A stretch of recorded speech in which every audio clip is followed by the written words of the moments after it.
Lung biopsy तब करा जाता है जब लंग्स के अंदर सीटी स्कैन में या अल्ट्रासाउंड में कहीं पे एक हमने लीजन यहाँ पे ढूंढ लिया और हमें इस बात का शक है कि कहीं ये कैंसर तो नहीं है या किसी स्पेसिफिक टाइप का निमोनिया तो नहीं है जो दूसरे किसी भी इन्वेस्टिगेशन से हम पता नहीं कर पा रहे। तो इस केस में एक ऐसे नीडल लेते हैं और इस नीडल के अंदर से एक सैंपल निकाल लेते हैं। ये तो हो गया क्लोज तरीका। लेकिन अगर क्लोज तरीके से पॉसिबल नहीं है तो कभी कभार ओपन तरीके से भी लंग बायोप्सी ली जाती है, जिसमें बेसिकली सर्जरी कर दी जाती है कि ये चेस्ट वॉल यहाँ से थोड़ा सा खोल के छोटा सा एक इंसिजन बना के कट लगा के अंदर ये जो लीजन है इसका एक छोटा पीस निकाल लेते हैं और उसको फिर हिस्टोपैथोलॉजी के लिए यानी कि लैब टेस्ट में भेजते हैं कि इसको पकड़िए कि ये कैंसर है या कोई स्पेसिफिक इन्फेक्शन है जो हमसे मिस हो रहा है। तो ये जो क्लोज्ड प्रोसीजर है इसमें यूज करी जाती है एक स्पेसिफिक टाइप की नीडल जिसका नाम है ट्रू कट नीडल। ये जो ट्रू कट नीडल है ये नॉर्मल नीडल से लंबी होती है और इसकी बनावट भी, इसको बनाया भी अलग तरीके से जाता है। इसका स्ट्रक्चर कैसा होता है, मान लीजिए यहां से ये सैंपल है, ये टिश्यू है और ये चेस्ट की वॉल है। तो इस पोजीशन पे इसको इंसर्ट किया जाएगा और इसके अंदर, नीडल के भी अंदर एक छोटा सा स्टेलेट जैसा होता है। अब इस पोजीशन में इसको चेस्ट वॉल में इंसर्ट कर देते हैं। ये चेस्ट वॉल को पियर्स करके यहां पे पहुंच जाती है। ये लीजन है आसपास।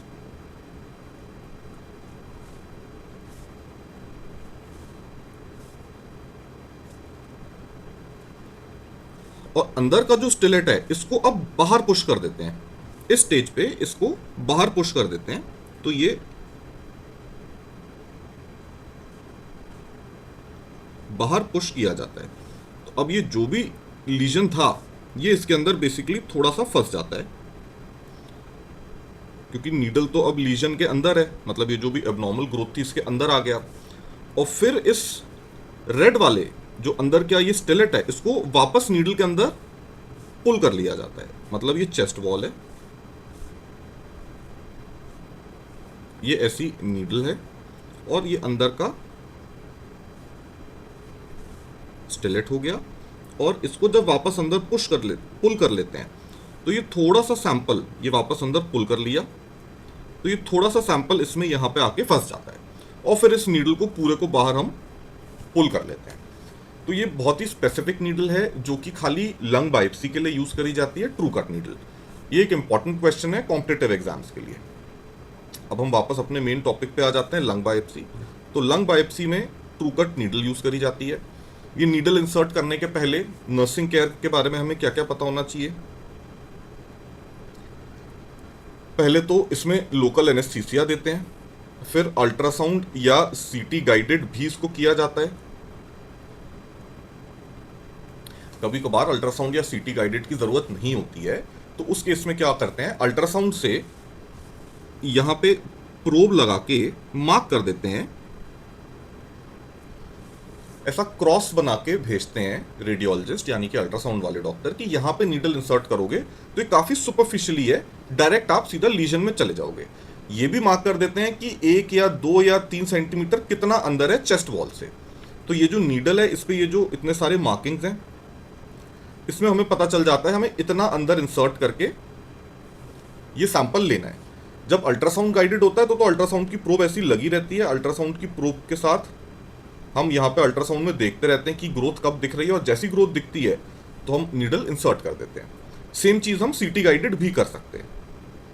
तो ये अल्ट्रासाउंड या सीटी गाइडेड भी होता है। अब जब और फिर प्रोसीजर हो गया। अब प्रोसीजर के बाद इसमें एक बहुत बड़ा प्रॉब्लम है कि इसके कॉम्प्लिकेशंस होते हैं। तो इसके कॉम्प्लिकेशंस हमें क्या क्या वॉच करने चाहिए। पहला होता है न्यूमोथोरैक्स। न्यूमो मतलब एयर, थोरैक्स मतलब हमारे चेस्ट वॉल में। तो चेस्ट वॉल में अगर एयर घुस जाए, मतलब ये लंग की कवरिंग है प्लूरा, और अगर इस लेवल पे एयर आ जाए तो उसको बोलते हैं न्यूमोथोरैक्स। दूसरा होता है एयर एम्बोलिज्म।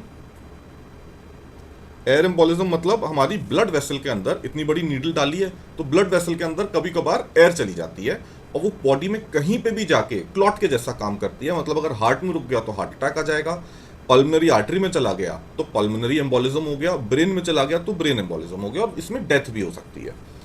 तो न्यूमोथोरैक्स, एयर एम्बोलिज्म और किसी भी टाइप का रेस्पिरेटरी डिस्ट्रेस, तो ये 3 चीजें हैं जो प्रोसीजर के बाद जिसके लिए वॉचफुल रहा जाता है। फिर आइडियल पोजीशन क्या होती है अगर ये प्रोसीजर हो रहा है तो? अगर सीटी गाइडेड हो रहा है तो पेशेंट सुपाइन लेटा रहेगा, लेकिन अगर अल्ट्रासाउंड गाइडेड हो रहा है तो प्रेफर करते हैं पेशेंट ऐसा अपराइट बैठा रहे, टेबल आगे रख देंगे, टेबल पे पेशेंट के हाथ रखवा देते हैं और पीछे से नीडल डाल के निकाल लेते हैं। अगर ये लीजन जिस एरिया में है उसी एरिया पे हमें फोकस करना, और वही हमारी साइट ऑफ लंग बायोप्सी होती है, और ऐसी ही पोजीशन में लेटाना है कि सबसे इजी हमारे पास इस लीजन का एक्सेस रहे। तो इसकी कोई फिक्स्ड पोजीशन या फिक्स्ड साइट नहीं होती, जिस जगह पे लीजन है और जहां से हमें सैंपल लेना है वही सही उसकी लंग बायोप्सी की साइट है, और उसी तरीके से पोजीशन में लेटाया जाता है। कभी कभार हम ये बोल सकते हैं कि यूजुअली लेटरल पोजीशन में लेटा देते हैं, मतलब एक तरफ करवट लेकर लेटा देते हैं और वहां से सैंपल ले लेते हैं, या फिर प्रोन पोजीशन मतलब पेशेंट को उल्टा लेटा देते हैं और फिर सैंपल लेते हैं।